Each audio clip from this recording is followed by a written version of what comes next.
वाक्य विचार।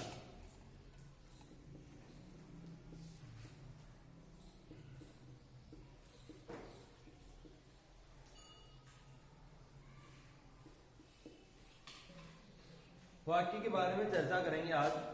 और वाक्य कितने प्रकार के होते हैं, वाक्य के भाग कितने होते हैं, रचना के आधार पर कितने प्रकार के होते हैं, अर्थ के आधार पर कितने प्रकार के होते हैं, वाक्य की परिभाषा क्या है, वाक्य के गुण किसके कौन कौन से होते हैं, उनके बारे में आज हम चर्चा करेंगे। तो सबसे पहले वाक्य विचार पढ़ रहे हैं तो एक सामान्य सी अपन एक चीज लिखता हूं मैं यहाँ कि राम खाना खाता है। ध्यान से समझिए, राम खाना खाता, ये एक वाक्य है। ये क्या है? एक। अब अपने को ये अभी देखना कि सरल है, संयुक्त, एक मिश्र है, क्या है, लेकिन अपने को ये दिख रहा है कि ये वाक्य क्यों दिख रहा है अपने को। अगर मैं लिखूं राम खाता खाना था, अब ये कोई वाक्य नहीं बना, शब्दों का क्रम बदल गया, शब्द उटपटांग जगह पर रख दिए, तो ये वाक्य नहीं। यानी कि शब्दों के अर्थपूर्ण मेल को हम क्या कहेंगे भाई? शब्द हो और उनका मेल कैसा हो भाई? ये भी शब्द है, ये भी शब्द है, ये भी सही है शब्द तो, लेकिन इनका मेल अर्थपूर्ण नहीं बैठ रहा है। राम खाता खाना था, ये कोई वाक्य बना क्या? या अगर राम खाना खाता है, कुछ चीज अपने समझ में आए कि राम खाना खा रहा है या राम ने खाना खाया है, मतलब कुछ चीज समझ में आनी चाहिए, उसे हम क्या कहेंगे? वाक्य कहेंगे। उसे हम क्या कहेंगे? वाक्य कहेंगे। तो देखिए आप, तो शब्दों के अर्थपूर्ण मेल को हम वाक्य करते हैं। ये चीज सामान्य नॉर्मल परिभाषा हो जाएगी कि शब्दों के अर्थपूर्ण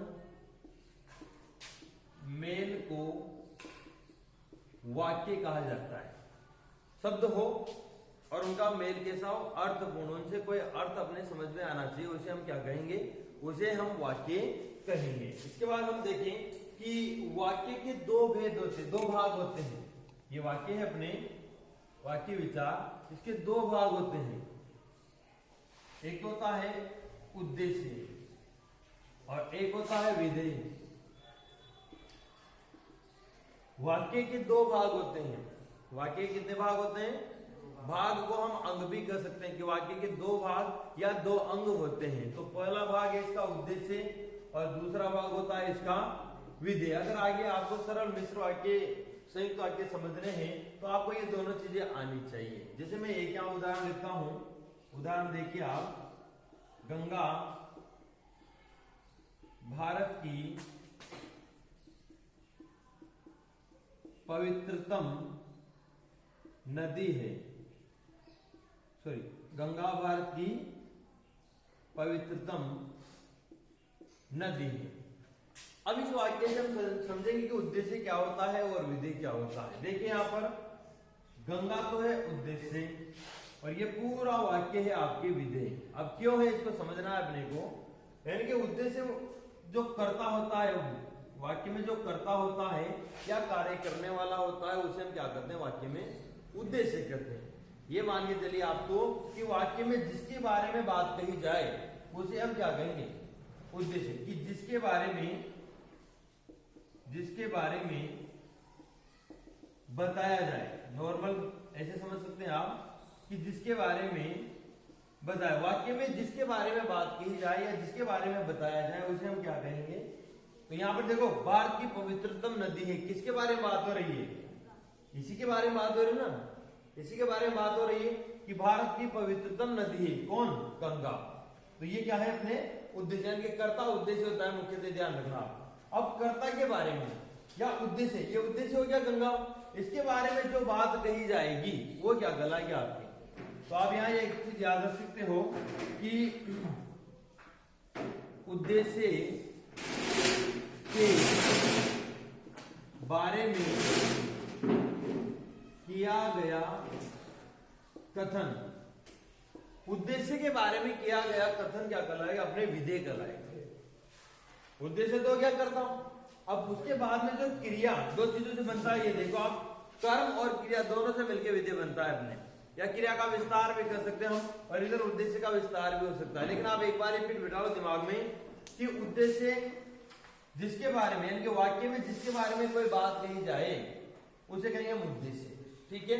और जो बात कही जाए, उद्देश्य के बारे में किया गया कथन, यानी कि उद्देश्य के बारे में हम जो बात कर रहे हैं, ये क्या कहलाएगी आपके, क्या कहलाएगी, ये विधेय कहलाएगी। तो ये दो नॉर्मल चीज है कि वाक्य के दो भाग होते हैं, उद्देश्य और विधेय।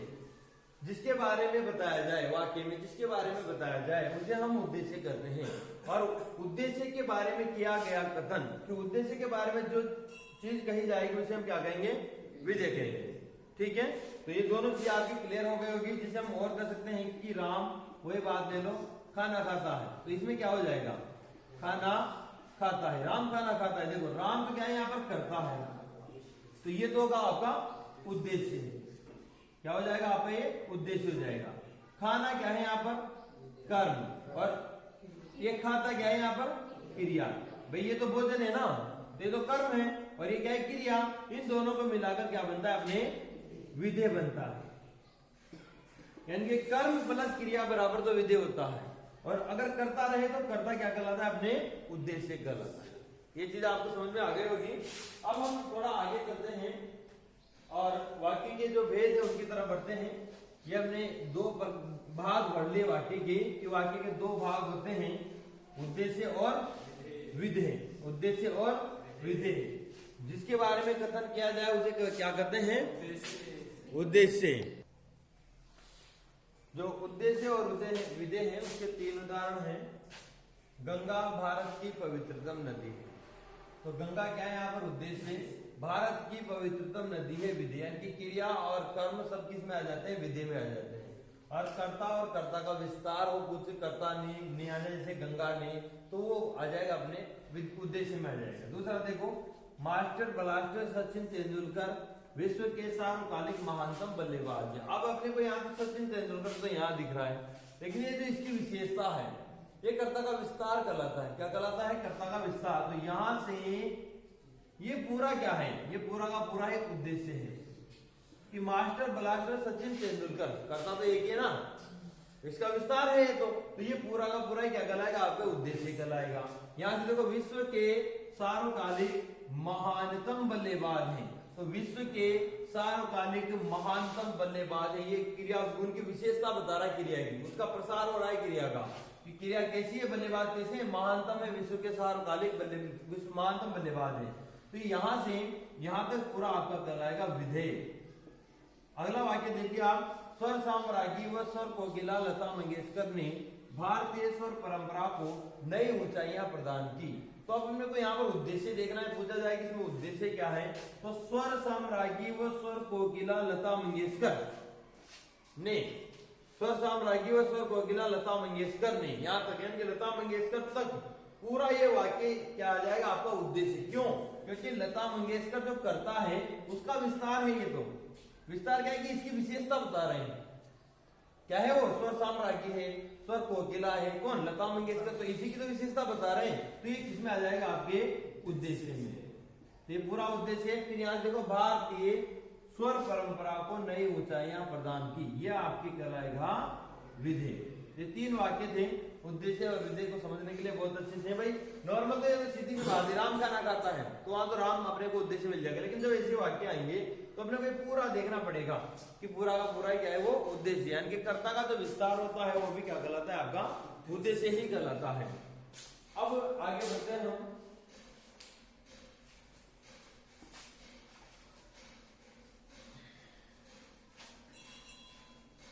अब वाक्य के बारे में पढ़ते हैं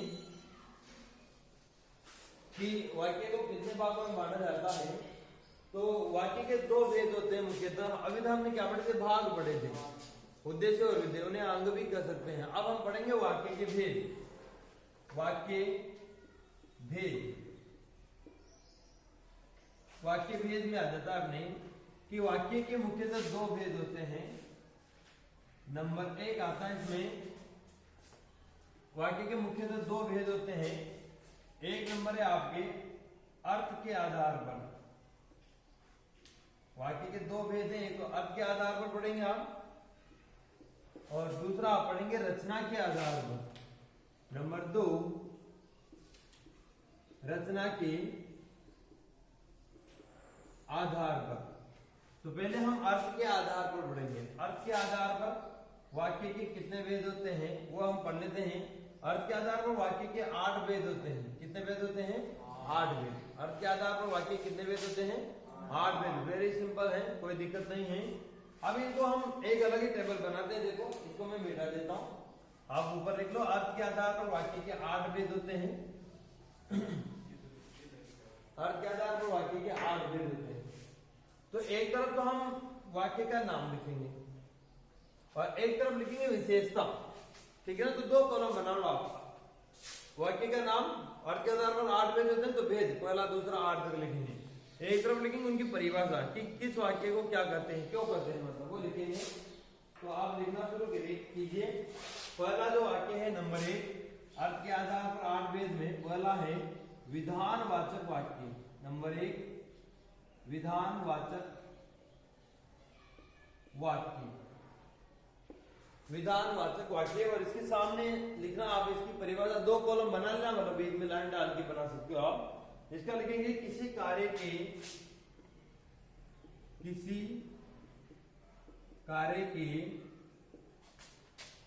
होने की सामान्य सूचना।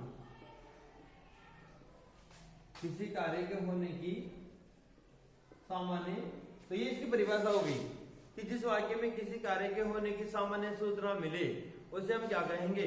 विधानवाचक वाक्य कहेंगे। आगे देखिए आप नंबर 2 निषेधवाचक वाक्य। निषेधवाचक वाक्य। अब निषेध का मतलब होता है मना करना, यानी किसी कार्य में कोई मना करने का भाव हो तो आप सामने लिख सकते हो किसी कार्य के न होने की सूचना। किसी कार्य के न होने की सूचना, ये इसकी परिभाषा है। कि ऐसा वाक्य हो जिसमें कोई कार्य नहीं करने की सूचना मिल रही हो, अपने को मना करने का भाव आ रहा हो। निषेध का मतलब मना करने का भाव आ रहा हो, उसे हम कहेंगे निषेधवाचक वाक्य। नंबर 3 लिखिए आप प्रश्नवाचक वाक्य। प्रश्नवाचक वाक्य, तो प्रश्न पूछने का भाव आ जाएगा जिसमें उसे कहेंगे प्रश्नवाचक वाक्य। तो सामने लिख लो प्रश्न पूछने का भाव। बढ़िया लिखना, इन पे एक लाइन छोड़ के प्रश्न पूछने का भाव, ठीक। नंबर 4 आ जाएगा आपके विस्मयवाचक वाक्य। विस्मयवाचक वाक्य। विस्मयवाचक वाक्य में लिखेंगे आप आश्चर्य, हर्ष, घृणा, पश्चाताप। आश्चर्य, हर्ष, घृणा, पश्चाताप। आश्चर्य, हर्ष, घृणा, पश्चाताप का भाव, यानी कि ऐसा वाक्य जिसमें आश्चर्य, हर्ष, घृणा या पश्चाताप का भाव आ रहा हो। आश्चर्य, हर्ष, घृणा, पश्चाताप का भाव हो वो कहलाएगा आपका विस्मयवाचक वाक्य। नंबर 5 लिखेंगे हम इच्छावाचक वाक्य। इच्छावाचक वाक्य, इसमें आ जाएगा आपके शुभ कामना अथवा मनोकामना के व्यक्ति। शुभ कामना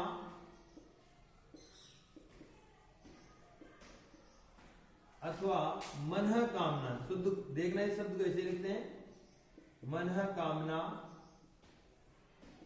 की अभिव्यक्ति।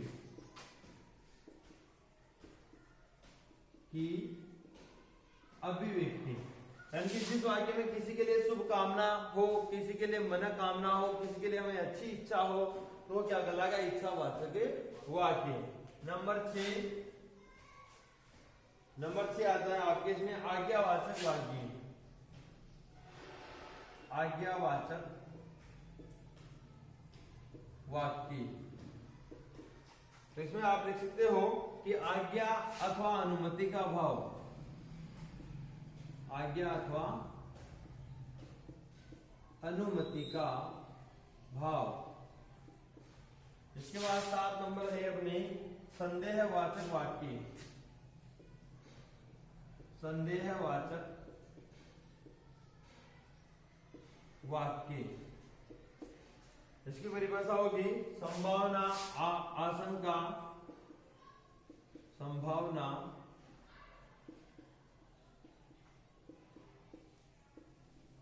आशंका, अनुमान का भाव, अनुमान का भाव। और 8 नंबर लिख लो संकेतवाचक वाक्य, संकेतवाचक वाक्य। इसमें लिखेंगे कि एक क्रिया का होना दूसरी क्रिया पर निर्भर हो, एक क्रिया का होना दूसरी क्रिया पर निर्भर हो, एक क्रिया का होना दूसरी क्रिया पर निर्भर हो, वो कहलाता है अपने संकेतवाचक वाक्य। अब इन्हें समझ लीजिए आप 1 मिनट में फटाफट। देखिए हमने अर्थ के आधार पर वाक्य के 8 प्रकार होते हैं, जिसमें हमने 8 के नाम लिखे। पहला होता है विधानवाचक वाक्य। क्या होता है? विधानवाचक वाक्य। विधान का मतलब होता है एक तरह से कोई नियम, बिल्कुल सीधा साधा। तो किसी कार्य के होने की सामान्य सूचना मिले हमें किसी वाक्य में, उसे कहेंगे हम विधानवाचक वाक्य। अभी 8 के 8 हम उदाहरण लिखेंगे एक साथ ही। निषेध का मतलब होता है मना करना। किसी कार्य में, किसी वाक्य में कोई कार्य के न होने की सूचना मिले, मना करने का भाव आए, उसे कहेंगे हम निषेधवाचक वाक्य। प्रश्नवाचक वाक्य, किसी वाक्य में प्रश्न पूछने का भाव हो, प्रश्न पूछा जाए तो उसे कहेंगे प्रश्नवाचक वाक्य। ठीक है। विस्मयवाचक वाक्य, किसी वाक्य में विस्मय हो रहा हो, आश्चर्य हो रहा हो, घृणा हो रही हो, हर्ष हो रहा हो या पश्चाताप का भाव हो, ऐसे वाक्य को हम कहेंगे विस्मयवाचक वाक्य। इच्छावाचक वाक्य, किसी वाक्य में कोई इच्छा की जाए, किसी के लिए शुभकामना या मनोकामना की अभिव्यक्ति हो, इच्छा की जाए, इच्छा प्रकट करे कोई व्यक्ति, वो वाक्य कहलाएगा इच्छावाचक वाक्य। 6 नंबर है आज्ञावाचक वाक्य, यानी कि ऐसा वाक्य जिसमें किसी को कोई आज्ञा दी जा रही हो या किसी को अनुमति का भाव हो, उसे कहेंगे हम इच्छावाचक वाक्य। 7 नंबर है संदेहवाचक वाक्य, किसी वाक्य में हमें संदेह लग रहा हो, कुछ ऐसी संभावना हो, कुछ आशंका हो या अनुमान लगाया जा रहा हो, तो संदेहवाचक वाक्य कहलाता है। लास्ट है आपके संकेतवाचक वाक्य, एक क्रिया का होना दूसरी क्रिया पर निर्भर हो, एक क्रिया का होना यदि तो तथापि, याद है ना, किंतु परंतु, यानी कि एक दूसरे से जुड़े होते हैं। एक क्रिया का होना दूसरी क्रिया पर निर्भर होता है, उसे कहते हैं हम संकेतवाचक वाक्य। अब इनके हम 8 के 8 उदाहरण लिखते हैं। इसको मिटा देता हूं मैं इधर, और इधर इन सबके उदाहरण लिखूंगा। आप उदाहरण लिखना, फिर उसके सामने वाक्य का नाम लिखना। आप पहले मत लिखना, आप क्या करना, उदाहरण लिखना जो मैं लिखा हूं, फिर उसके सामने जैसे विधानवाचक का लिखेंगे ना, तो सामने लिख लेना विधानवाचक वाक्य। जैसे पहला उदाहरण लेते हैं हम, पहला उदाहरण देखिए आप, राम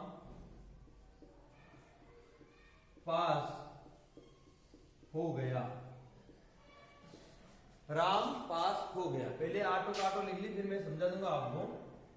राम पास नहीं हुआ, नहीं हुआ। तीसरा, क्या राम पास हो गया? चौथे का उदाहरण लिखेंगे हम, अरे राम पास हो गया, अरे राम पास हो गया। 5 जगह लिखेंगे हम, 5 जगह आ जाएगा अपने, भगवान करे राम पास हो जाए, भगवान करे राम पास हो जाए। छठे का लिखेंगे हम, राम को पास करो। 7 का लिखेंगे हम, शायद राम पास हो जाए, शायद राम पास हो जाए। और 8 का लिखेंगे हम, 8 का यदि राम पढ़ेगा तो पास हो जाएगा,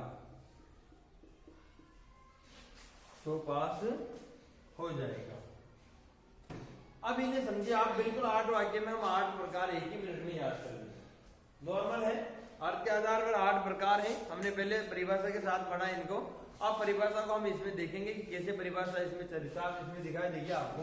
अर्थ के आधार पर वाक्य के 8 प्रकार है, समझ लीजिए फटाफट। विधानवाचक वाक्य कि राम पास हो गया, बिल्कुल एक सामान्य कार्य होने की सूचना मिल रही है अपने को, एक कार्य होने की सामान्य सूचना मिल रही है कि राम पास हो गया, कोई दिक्कत नहीं है, ठीक है। तो ये विधानवाचक कहलाएगा। अगर आ जाएगा राम पास नहीं हुआ, तो देखो कार्य नहीं हुआ ना, कार्य कहां हुआ, तो कार्य के नहीं होने की सूचना मिल रही है, इसलिए कौन सा वाक्य, निषेधवाचक वाक्य, मना करने का भाव आ रहा है। मतलब तीसरा देखो, क्या राम पास हो गया, सीधा सा दिख ही रहा है, प्रश्न पूछने का भाव इसमें, ये प्रश्नवाचक वाक्य हो गया। अब देखो, अरे राम पास हो गया, तो ये क्या, विस्मय, आश्चर्य, घृणा, हर्ष, बोध, ऐसी चीजें जब भी आ जाएगी वो कौन सा वाक्य होगा आपका, विस्मयादिबोधक या विस्मयवाचक वाक्य। तो ये अरे राम पास हो गया, तो आश्चर्य की बात है ना, अरे राम पास हो गया, तो ये हो गया आपका विस्मय। भगवान करे राम पास हो जाए, हम क्या, हमारी इच्छा है कि भगवान करे आप सब नौकरी लग जाओ, आप सब अध्यापक बन जाओ, आप सब पटवारी बन जाओ, ग्राम सेवक बन जाओ, ये हमारी इच्छा है। तो ये इच्छा प्रकट करने वाले ऐसे जो भी वाक्य आएंगे वो आएंगे आपके इच्छावाचक वाक्य, ठीक। अब देखो, राम को पास करो, ये आज्ञा दी जा रही है कि राम को पास करो, आज्ञा दी जा रही ना, तो आज्ञा दी जाएगी, वहां पर कौन सा वाक्य होगा, आज्ञावाचक वाक्य, राम को पास करो, ये हो गया। अब देखो, शायद राम पास हो जाए, संदेह है हमें कि शायद राम पास हो जाए, यानी कि फेल भी हो सकता है, कुछ भी हो सकता है, तो यहाँ शायद लगाना कि शायद राम पास हो जाए, ऐसे वाक्य में संदेह हो रहा है, संदेह प्रकट किया जा रहा है, तो संदेहवाचक वाक्य है, यानी कि संभावना की जा रही है ना, शायद राम पास हो जाए, संभावना है। संकेतवाचक, संकेत किया जाए कि यदि राम पढ़ेगा तो पास होगा, यानी कि एक क्रिया का होना दूसरी क्रिया पर निर्भर हो, ये तो लिखा था हमने। ध्यान देखो, यदि राम पढ़ेगा, पढ़ना क्रिया है तो क्या होगा, वो पास होगा, पास होना दूसरी क्रिया है, यदि राम पढ़ेगा तो पास होगा, यानी कि एक क्रिया दूसरी क्रिया पर निर्भर हो, तो वहां पर कौन सा वाक्य होता है, संकेतवाचक, संकेत किया जा रहा है कि यदि राम पढ़ेगा तो पास होगा, तो यहां पर कौन सा वाक्य हो गया, संकेतवाचक वाक्य।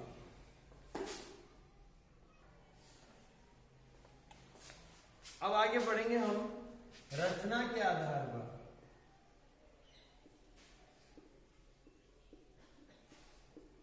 रचना के आधार पर, रचना के आधार पर वाक्य के 3 भेद होते हैं। नंबर 1 सरल वाक्य, ऐसे कैसे बना सकते हैं आप। नंबर 2 संयुक्त वाक्य, और नंबर 3 मिश्र वाक्य या मिश्रित वाक्य।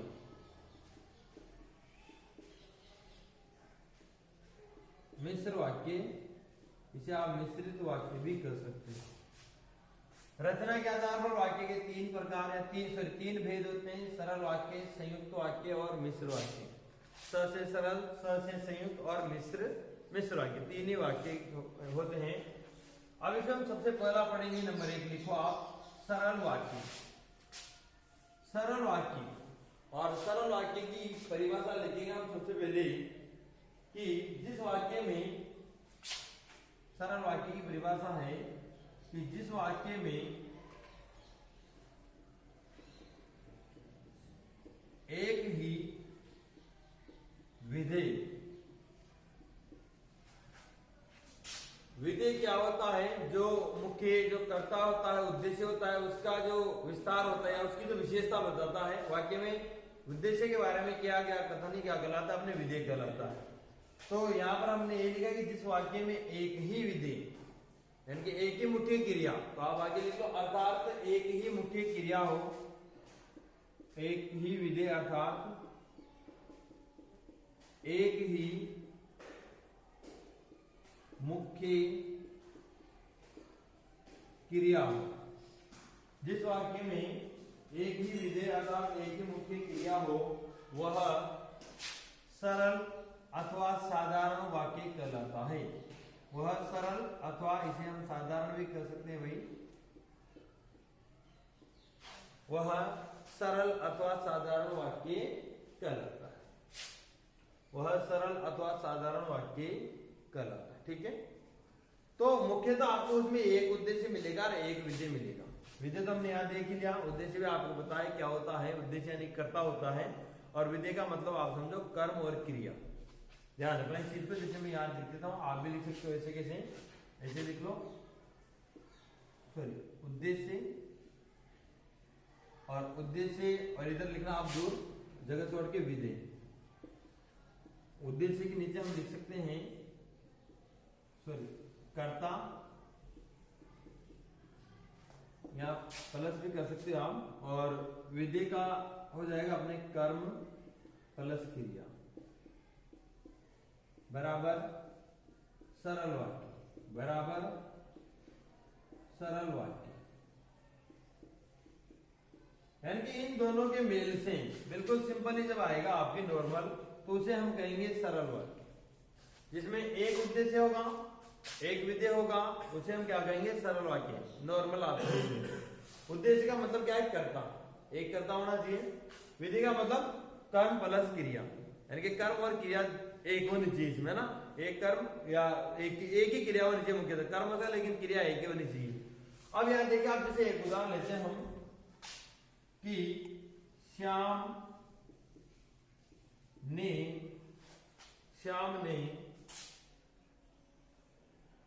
पुस्तक खरीदी। श्याम ने